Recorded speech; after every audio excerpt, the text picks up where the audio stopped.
Good morning. Thank you for joining us and Meet the Masters. My name is Tim Watson. Today I'm joined by Master David Paprocki.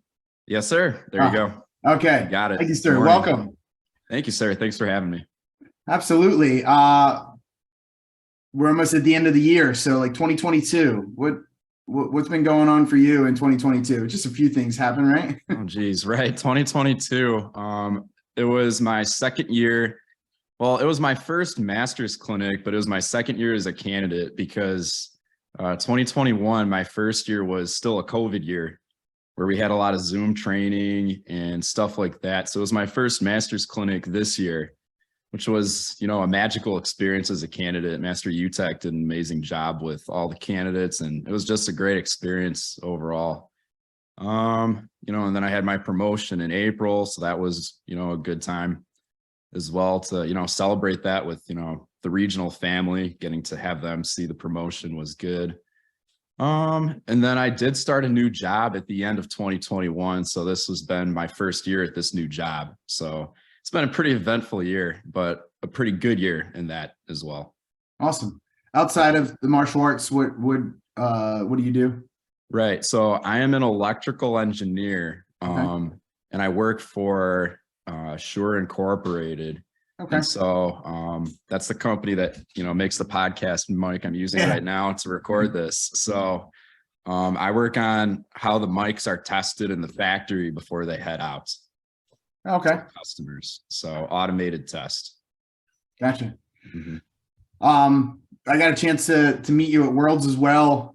That was a fun experience to get back and be in person with everyone for that. Oh, absolutely. Worlds was a great time. It's always a healing experience to see everybody, especially those from out of region that you don't get to see a lot. Yeah. After the past couple of years, that was definitely something that was much needed for fellowship and brotherhood and all that stuff. Right. Absolutely. So usually after, we talk about the things that are happening right now, we go back as far as you're starting the martial arts. Right. Okay. So go ahead. No, go ahead. Yeah. So my start was, interesting. So I started when I was 6. So I don't have the large, thoughtful explanation as to why I started that some of the other folks you might interview have. But I remember being 5 years old and I was playing t-ball. And there was one particular t-ball game where there was a pop fly. I should have caught it, but I missed it and it hit me right in the head. And I didn't like it. So I was like, you know what? That's enough t-ball for me. Baseball's not going to be my thing. So I spent, another 6 months, just hanging around, didn't really have much to do. And then my mom decided, you know what? You need to do something. So I've been watching Teenage Mutant Ninja Turtles on, I think it was either Nickelodeon or Cartoon Network, but I'd been watching that and I liked, seeing the martial arts in there and decided, you know what, I'd like to give that a try, as a hobby, give me something to do. And so my cousin was training in Taekwondo, and one of my classmates from first grade at the time was doing Tung Sudo with Master Inoshita, which was advertised as karate in the Park District program. So I had talked to my mom and she was explaining, well, Taekwondo uses a lot of legs and karate uses both. And so I was like, well, it kind of makes sense to use both, doesn't it? So that's why I picked Tung Sudo as my reason at 6 years old. And it was, to give me something to do. And I've stuck with it. And as we turn the calendar around to 2023 in January, it'll be 18 years for me. I was Master Inoshita's first little dragon to make it to black belt. So he's pretty proud of that himself. That's awesome. I love the story. It's interesting talking to people from different generations, and the different generations have, for some, it was Kung Fu, the legend, Right. Then it was Karate Kid. And then, my generation and earlier, it was Teenage Mutant Ninja Turtles or, Power Rangers was that motivation. Right. And then it skewed from being adults, like starting in college or things like that, to, you know, you started at 6. I had lots of friends who started that age. My kids started at 4. So it's interesting to talk to people where, you know, you have the memory kind of, but it's just that, like, yeah, I just started martial arts. Right. Yeah. It's hard to pinpoint the why. It's just like, you know, this is a permanent thing in my life. I can't picture, you know, my life without it, sort of a thing. Well, what's great about it is your why honestly isn't much different than anyone else's, because even as adults, like I started martial arts. Why did I start in Tong Soo Do? Because I came to class with my friend. Right. I came to Buddy Day with Master Priest, Nice. now Master Priest, but I didn't do any research. It's like, hey, do you want to go to karate? Yeah, let's do that. Nice. Awesome. So you did more research than I did. I guess. I guess I had an option of 2. So yeah, exactly. And you picked the one where you thought you would do hands and feet. So right. Nice. You mentioned starting as a dragon. Do you have any like memories of those early days of training, and why you continued you continued going through? Because I'm sure, as all of us, that you've had lots of training partners start and quit. Oh, absolutely. A long list, right? But for me, something that kept me going from the early days was obviously the belt system. Especially for like a young kid, it's very like easy to see all those belts and easily set your goals to say, hey, I want to reach this belt, I want to reach that belt, and to just keep going. All the different levels to reach, to me, were motivation. Definitely. Yeah, that's a great point. And I say that to kids at start, where it's like, how long does it take to get a black belt? Right. And it's like, well, let's start with the orange belt. It takes this time, you know, about this long to get to orange belt, and then right. And then for me, like the solid colored belts weren't even in my forefront. It was all the little dragon belts with the stripes. So there were a lot of them to accomplish. Yeah. And stuff like that. So the belts were definitely a motivating factor, especially as a child, to continue on at a young age. So what age did you test for black belt? I tested for black belt in 2010, and I was 12 when I tested. Okay. So how did it change? How did your motivation change? So you were getting those belts, then you get the black belt, and it's like, okay, you have at least 2 years to your next rank. Oh, absolutely. Yeah. So for me, after I had tested, my brother, who also trains, was a red belt. So he was in the advanced class, which was right before the adult class at Master Noshida's school. And so naturally, I would just go to help out in his class. And I really enjoyed helping out. Like, this was not the first time I was helping out, but it's the first time I really got into doing it on a regular basis. And so helping others reach that level became, you know, an aspiration for me to continue and to sort of light the fire and continue to have that fire burn inside. Did you have a moment where you were working with someone and you kind of you explained something, or you said something that I'm sure you heard Master Noshida say to you 100 times, and they got that, you saw that light bulb go off? It's like, oh, absolutely. They got it. Absolutely.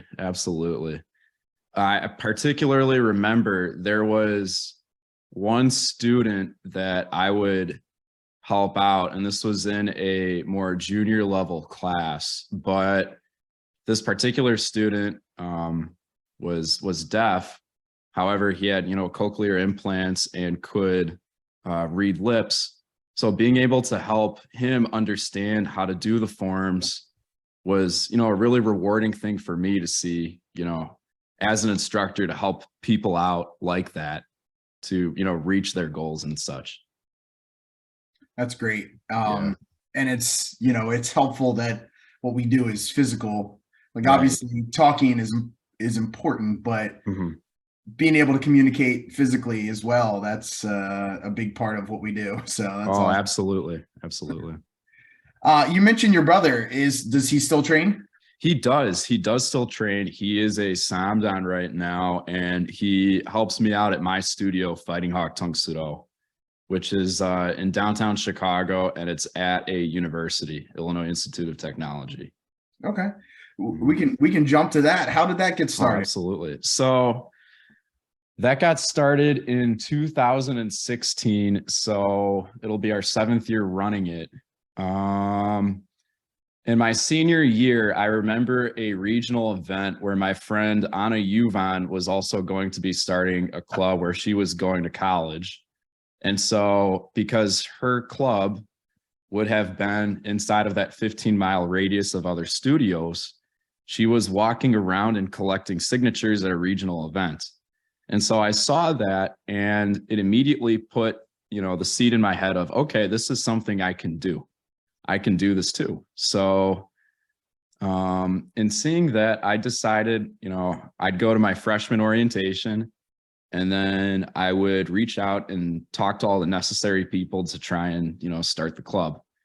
And it's an interesting story. All of the other martial arts instructors on campus were faculty members as well. I was the only student that was teaching, and they almost didn't let me teach. They were very hesitant to let an 18-year-old freshman lead a class there, obviously.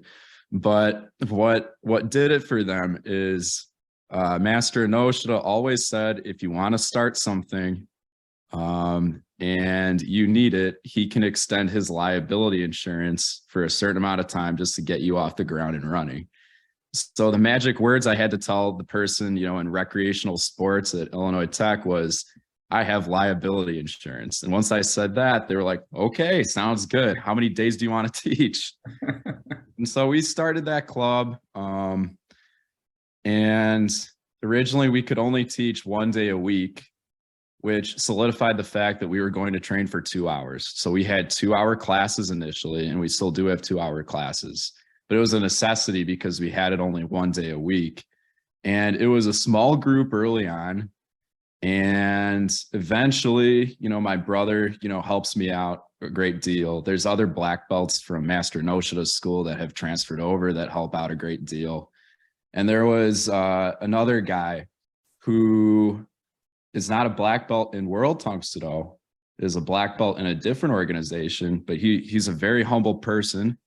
And he was very willing to help out. So I was like, okay, I'll take your help. So he came in and would help teach. So, as I got that help, the club grew. And just last year, 2021, we reached enough people to become a studio. So it was a great experience. And I really enjoy working with the college age people and, being able to have that 2-hour class. And, what I really like about the college age is that they have the mental maturity, but they still have the physical youth to be able to do everything. Yeah. So your age, how old are you now? I am 24, sir. Okay. So your age is like the unicorn in Tung Sudo, like nowadays, right, where there's not a lot of the 20-somethings that start. I was 21 when I started, and I started in a college town. And a lot of the people from the college came there. But I agree, like that there's like you could train hard, and they want to train hard. And so that's I would love to have a class where it was like that. I love our classes, but a lot of, I'm sure you've taught outside of that, where it's a mix from teen to adult. And you have to kind of gauge your training and teaching based on that. Right. Absolutely. We have students that go to college, and I encourage them to find a club or start a club. What would your suggestions or advice be for someone who is going to college on starting a club and continuing that training? Oh, sure. Absolutely. So, for me, I had the option So the college that I went to was about an hour's drive away from where I lived. So I decided that I would commute, and I did that for the safety net, where if I couldn't get a club started, I would still be able to train with Master Enoshita. So it was kind of deterministic of where I went to college. I wanted to do an engineering degree, and I didn't really want to move away. So that's, where I went, Illinois Tech. So I guess my advice to those that want to find some place to train, do your research and see if they have a club already and you want to train, great. If they don't have a club, but there's a club nearby, great. Make sure you prioritize training if that's what you want to prioritize. And then if you want to, open a club where you're going to school, it's all about creating relationships and communication. So as soon as you know where you want to, attend school, reach out and talk to, the recreational fitness people, the folks that reserve space for the gym, or, the student council organizations that approve clubs. I would suggest, if you want to start something right away, you have to start talking to people, the spring of your senior year of college, or that summer in between before you start college, to sort of grease the wheels and start getting things in motion for, starting the program. And it all comes down to priorities. As you said, a lot of people go to college and they stop. So it's, for those people, I've listened to some of your other podcasts, and some points that come up is being okay with people that don't train, right? And people that don't train anymore, and still being their friends. I know early on, if people decided I'm not training, I'd be like, oh, they're a quitter. But, it's all about what their priorities are at that point in their life. So I would say assess your priorities. And if Tang Soo Do really matters to you, make it a priority to continue to train, find a place to train. Or if you can't find one and you really feel like you want to, start a place. It's great advice. And also another thing that you kind of touched on was involve your instructor. Like if you have an instructor that's a resource, right? I'm sure they were shocked when, like you said, you're 18 years old and you're like, I have liability insurance. So, yeah. That was having that resource as that is your instructor is a big, because, most instructors, and I know your instructor particularly, have a lot of experience, whether they have their own gym or they've negotiated, working out of other gyms. They have lots of resources. Mm-hmm. Absolutely. So let's talk about the Masters Enoshita. What's it like being their student? It's one of those things where, well, go ahead. Let's start with that question. Like having them as your instructor. Oh, they're great. They both bring different qualities to the table, and each class, depending on which one of them is instructing, it's a different flavor, and both flavors are necessary to have a balanced diet of training. So it's interesting. Master Michael Enoshita is a physical therapist, so he brings when necessary a lot of biomechanics into training, and trying to find the advantageous way to do things and explain. And he explains, if you don't do this correctly, you can cause injury. So that's always a good thing to have. And I remember one time where I had an injury, and I had to find a physical therapist. And who else did I pick other than Master Enoshita to be my physical therapist? And, I remember it was very strange. I was trying to heal my dislocated knee, and I was in the physical therapy clinic, and I was doing the jump from Pyongan Odan and having everyone else in the clinic just look at me like, what is this guy doing? But that was interesting. Master Holly Enoshita is great, awesome as well. She's always great at having people adapt to adversity and to different challenges. So For those of you that don't know, Master Holly Inoshita is about 5 feet tall and about 5 feet of power, right? She is, you don't want to mess with her. I'm more terrified of her than I am of Master Michael Inoshita. Yeah, so she's great at, instructing on how to do things, right? If you're dealing with a height disadvantage or a size disadvantage, and how to adapt your technique in order to still be successful. And so it's a great balance, and I really enjoy training with them. I still get a chance to train to them, and I cherish every moment I can get. That's awesome. And I can attest to that. And it's the same thing in my household as well.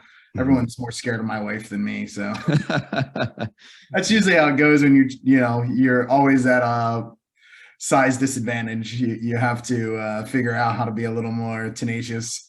Right. I gotcha. So both are big parts of the World Tung Soo Association.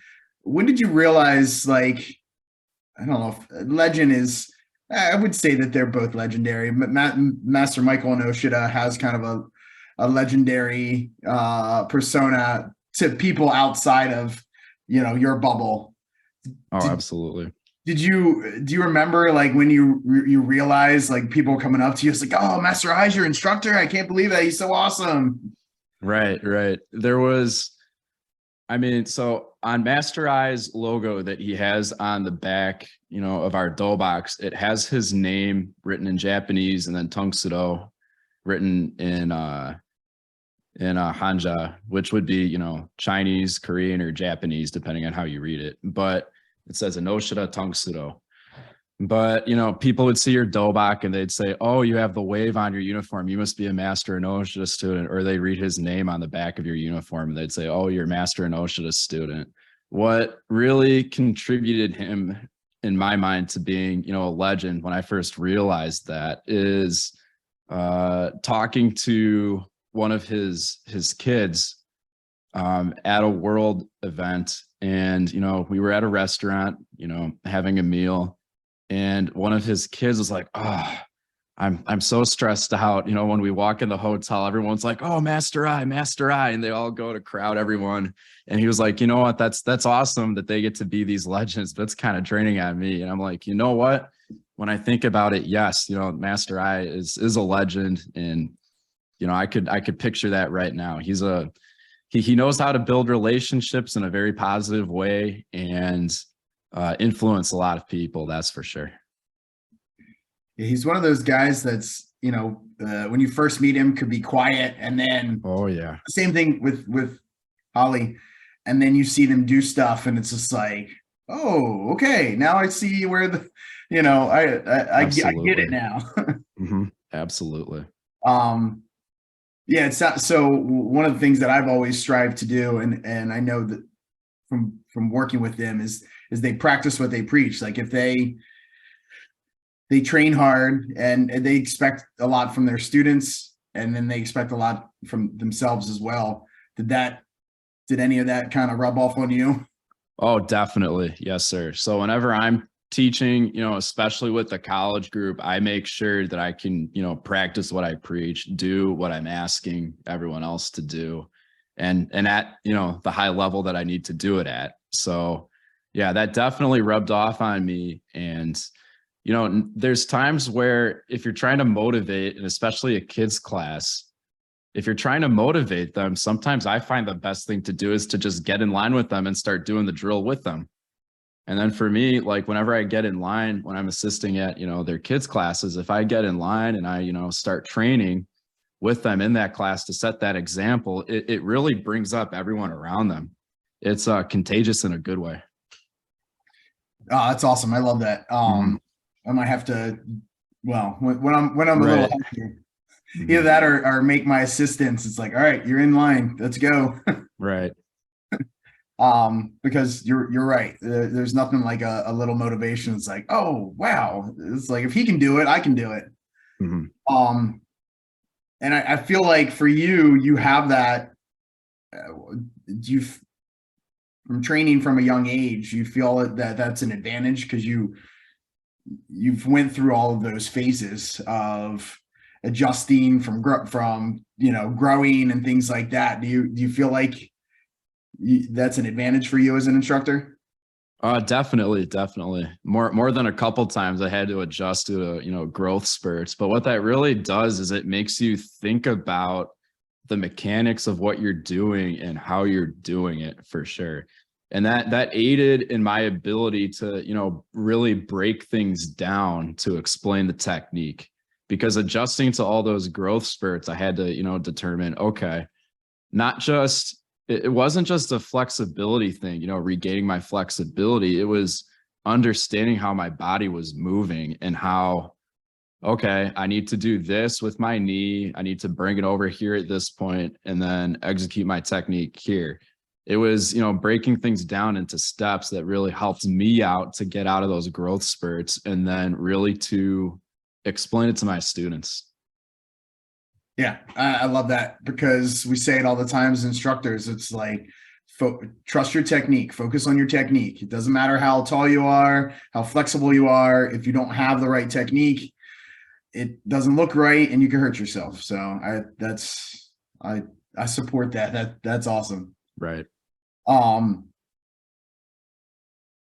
mentioned some of your training partners, your brother, your friend, and how do you say her? Anna? Anna. Yep. Anna. Mm-hmm. You have a website where you share martial arts information. Mm-hmm. Did that come about from having those partners? Where did the urban martial artists come from? Oh, sure. So that's a interesting story. So, most of the people on the urban martial artists at the time of its creation had a different job. They weren't full-time martial arts instructors. And so in doing so, we found that sometimes that perspective, we don't always get to hear the perspective of the person that teaches part-time while they have a full-time job. And there's, like we mentioned before, when you're in your 20s, you don't see these days a lot of new people trying things. Maybe they don't, it's not that they don't want to try, martial arts.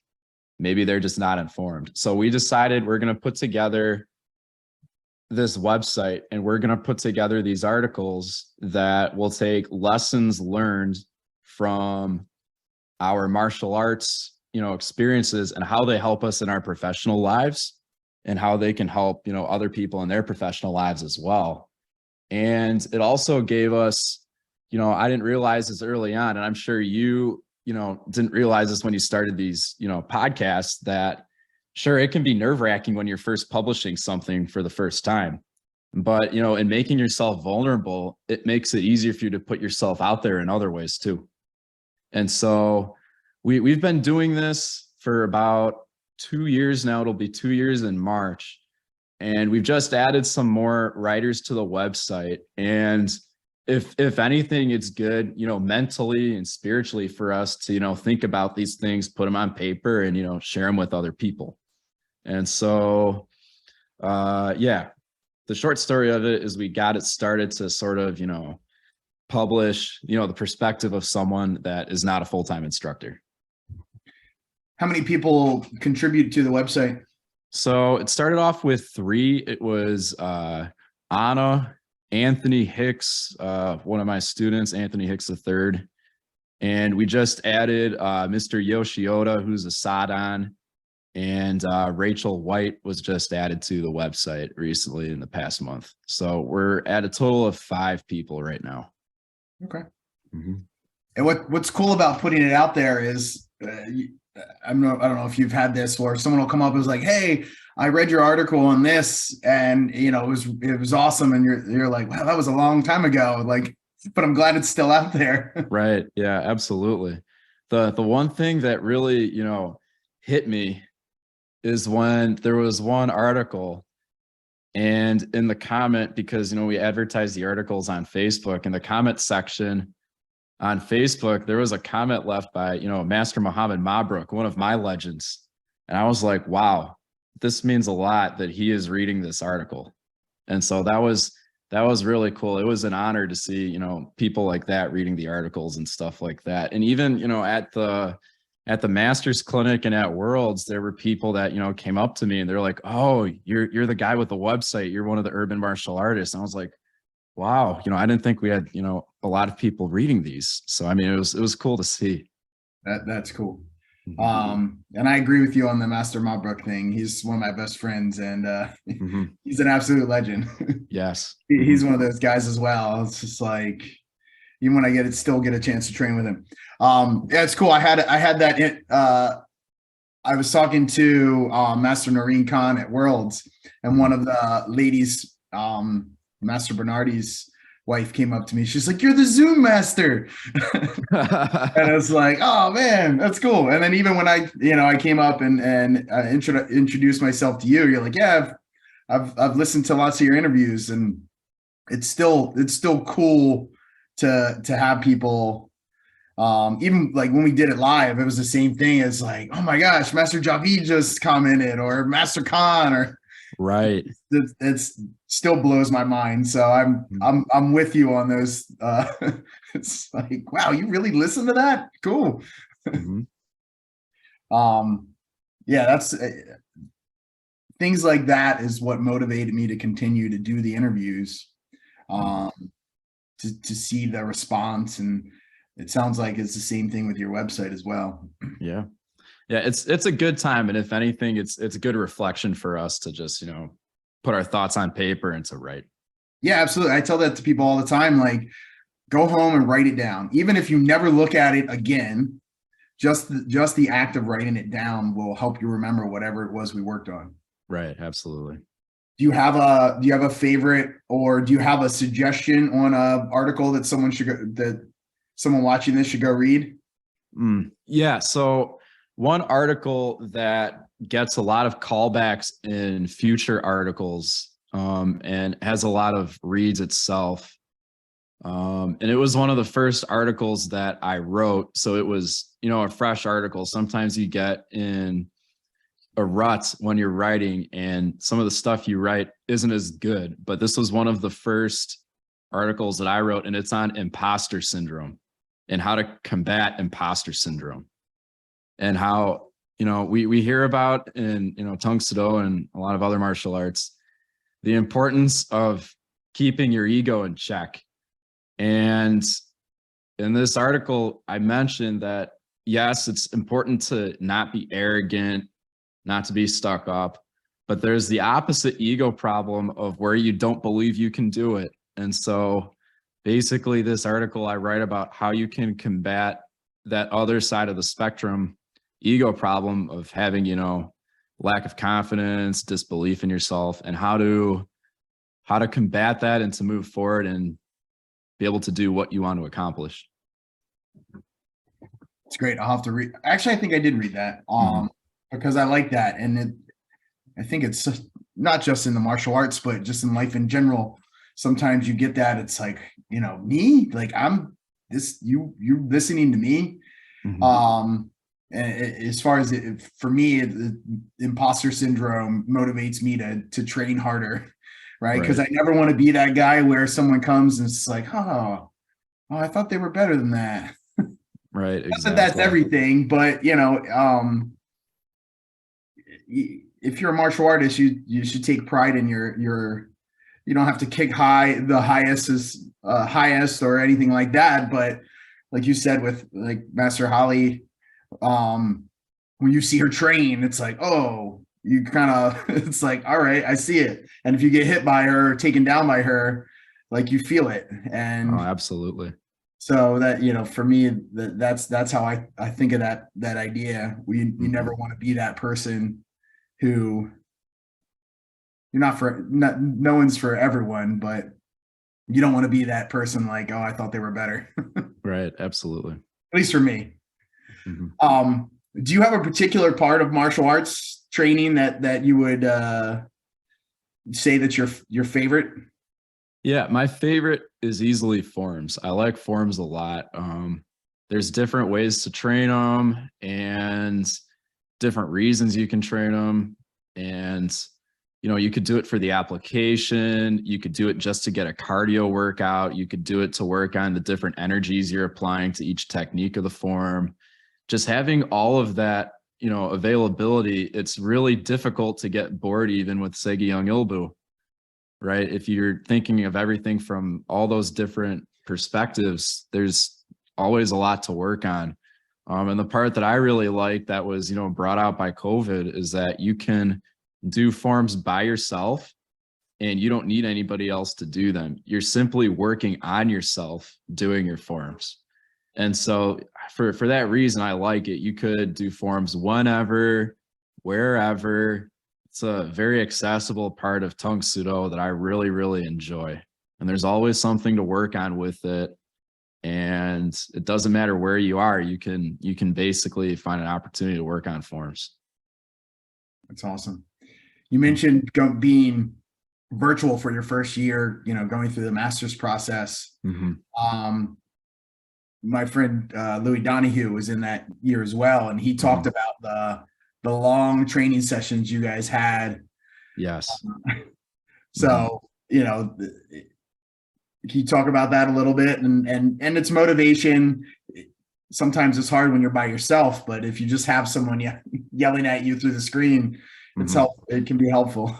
Right. No, I think that was a blessing in disguise, because even in 2022, where we were having the master's clinic, we still had virtual workouts with Master UTech leading up to the clinic itself.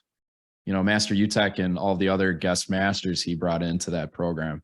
And so that was a good experience. And it was like a buildup to what was to come when everybody's together in Alabama. And I think, in my opinion, that's what made it such a great experience, was that you had that buildup. And luckily for me, and I got to know him a lot better through this process. My first year, when it was only on Zoom, my friend, Mr. Yoshioda would come to my studio and we would train together on Zoom, if that makes sense. Yeah. So he would have his laptop over here. I would have my laptop over there, but we would both be doing the same class. And so that was good. We would train, then we'd go out to eat after, and it would just be a good time to have somebody to train with, and someone that's, training for that same goal as you to train with. And then have that culminate in the test was such a great experience. That's awesome. You mentioned Yoshi, and I talked to him a lot through the process of doing interviews and things like that. Mm-hmm. And you were on my radar anyway, but he was one of those guys that sent me a message and said, "Hey, if you're looking to do interviews, David's definitely someone you should talk to." So. Oh, wow. Okay. Awesome. Yeah. I haven't got a chance to talk to him a lot, but have interactions with him on Facebook and stuff. But it sounds like you guys got to work a lot together. So yes, in more ways than one. So after I had graduated college, I worked for Navistar, and Yoshi was actually my coworker for a couple years. Okay. So we had gotten in the habit of having lunch together during the week as well, talk about martial arts and such. Nice. Nice. And you said he started doing articles for you as well. Yes, absolutely. He's been doing a great job, writing articles for us. And he has a unique perspective of being a Japanese American training in the martial arts. And so he uses a lot of his Japanese heritage and, his knowledge of the Japanese language to explain different meanings of things. And it's great to have him on board with that. Awesome. Mm-hmm. One of the things we haven't touched base on, I've seen the picture on Facebook a number of times of you as a young child with Grandmaster Shin. Yes. Any memories of talking with Grandmaster Shin? So I got to meet Grandmaster Shin, but I don't have all of the fun stories that some of the other legends that you interview on this podcast have. But there's one thing I do remember, and it's not of when that picture was taken. It was involving, a printed photograph of that picture. And so it was a little bit later, and I was a red belt and Grandmaster Shin was coming back to a regional event. And my dad wanted to show Grandmaster Shin that I had stuck with it. And I've grown up a little bit, but, I stuck with it. And so we got in line to have things, autographed by Grandmaster Shin, as you would do. And so my dad has the picture. And of course, as a 10-year-old red belt, I was not wearing the same dobak as I was wearing at 6. So I did have to get my uniform signed again. So I got in line to have my uniform signed. And then my dad had the picture. And so he wanted to show Grandmaster Shin the picture just to show him that I stuck with it. But, Grandmaster Shin being in total signing mode just went and autographed the picture for me.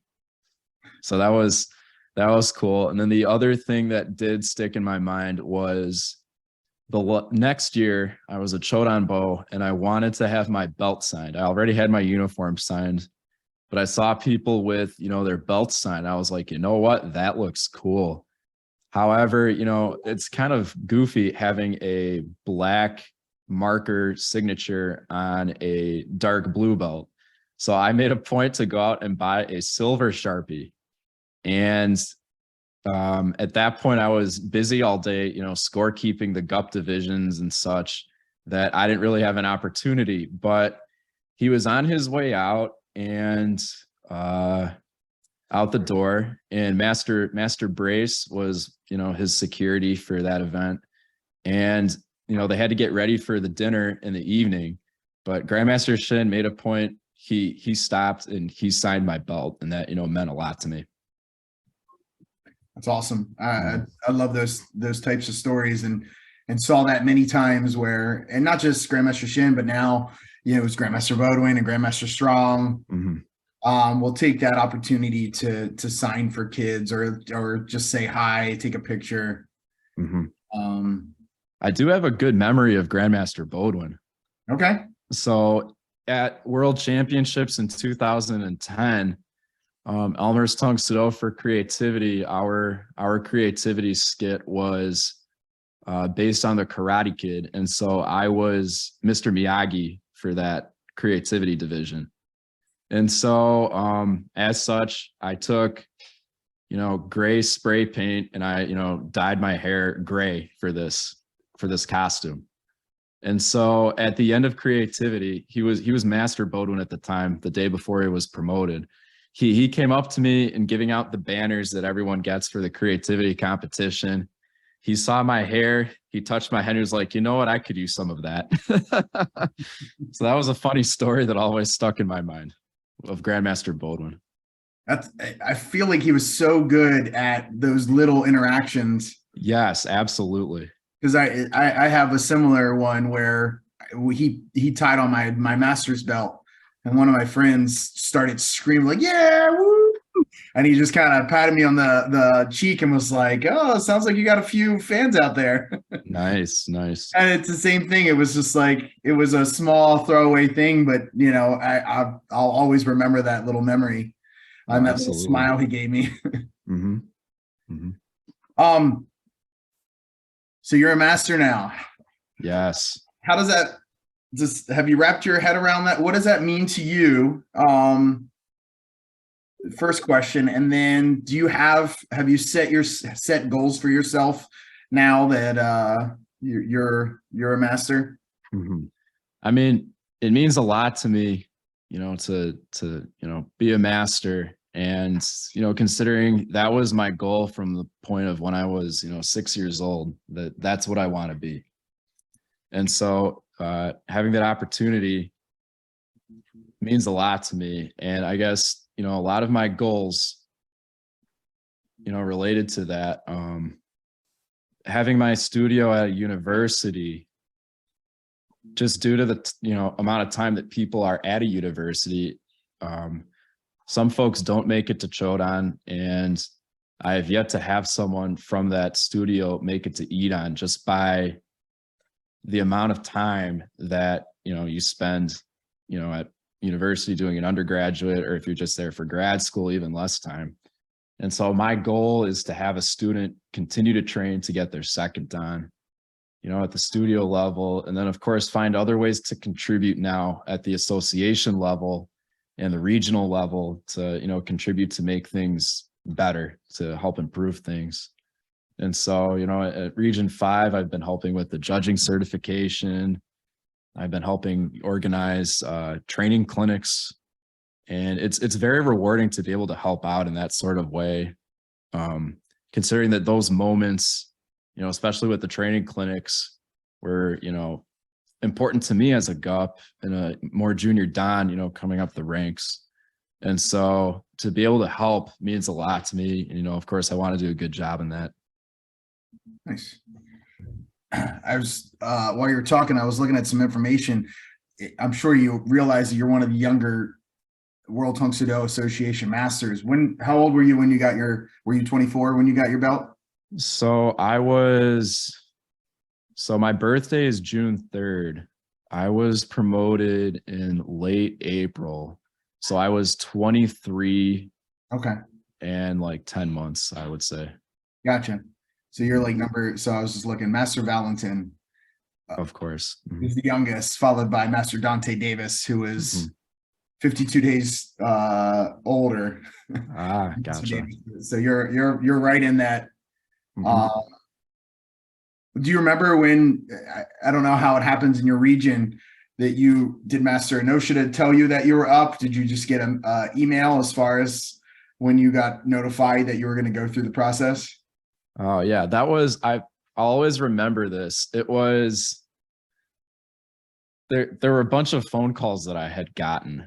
And so during COVID, a bunch of us from, Master Enoshida's lineage, we would get together and we would train outdoors regardless of the weather. So we would train in 90-degree heat outside, and we would train in 10-degree weather with snow on the ground. It didn't matter. We would go outside and train, just because, some of us had COVID concerns and didn't want to train indoors during that time. And so we called ourselves the Park Ninjas, and it was run by one of Master Enoshida's students, Mr. Michael Zanidis. And so we were training outside, and I remember it was 20 degrees out, and we all had a bunch of layers on underneath our dobak. And we were talking after training. And then I remember getting a phone call from who was then the regional director of Region 5, Master Chris Anderson. I remember getting a phone call from him at the end of that training.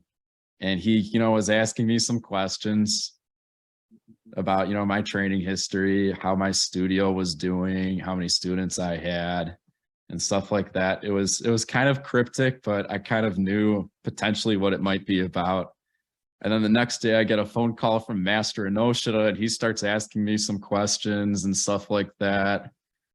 And he's like, yeah, I need to submit this. And it was still a little cryptic, but sort of got it. And then a couple months later, of course, you get, I don't know, sir, if you got the letter or if you got the email. I know certain generations of candidates got letters, but that email came in. Yeah, I got the email. Yeah. And that was a crazy experience. I have, among other emails on my phone, World Tung Sudo is one of those that is, it has the star next to it. So I always get notified of that email. So I remember, it was a Friday night. I had just gotten done teaching my college students, and I go to check my phone, and then I see the notification come by, email from Gideon Lee. Congratulations, you've been invited. And I still get goosebumps to this day getting that email. That's crazy. That's awesome. Yeah, I remember getting it and then texting people. Like, did you get one? Did you get one? No, I didn't get one. Check your spam. Like, right. Going through, it's like, yeah, I remember that moment clearly too, where it's like, oh, it's happening. So that's cool. I have that definitely.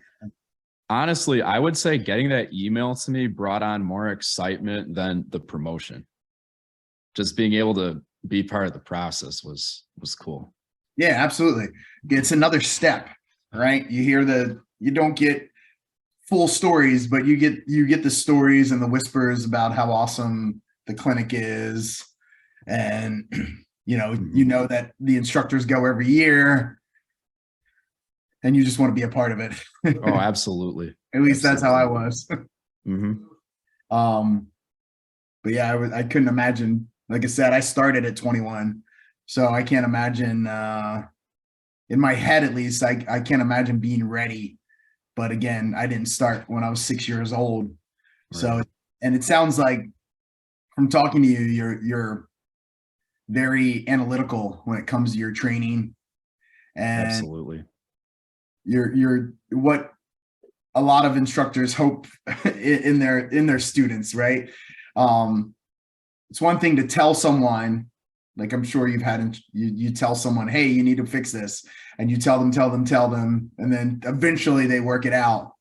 Were you that student, or were you the one where, like for me, not always, if someone says something, I'm the person that I was like, always be the person, assume they're talking to you, right? Like if the instructor's talking and they say, make sure your back leg's straight, just assume it's you and just make sure it's right. Right. No, I was almost that way to a fault, where even if it wasn't me, I would be like, oh no, what am I doing wrong? And tried to fix it anyways, even though it didn't need fixing, if that makes sense. Yeah, it does. So yeah, I took ownership of a lot of comments that were made. So and I think it's important to take ownership of when people are commenting on your technique, even if it doesn't apply to you. Because, you know, when it does apply to you, you're automatically gonna consider it. Yeah, absolutely. I still vividly have we do a sawed on evaluation class in our test, Mm-hmm. and Master Robinson standing there, sitting there like this, and just kind of like making his faces. And in my head, it's like, oh my gosh, he's looking at me. Like I know he's looking at me. Mm-hmm. And then afterwards, he makes a comment, and it's like, he made one comment on fixing something, and then made another comment that he appreciated how hard I worked, and it was just like, because you put so much stress on yourself sometimes. Right. It's nice to hear like, oh man, I guess I am doing something right. Mm-hmm. Yeah, there's one moment just like that comes to my mind, and it's in that first session at the master's clinic.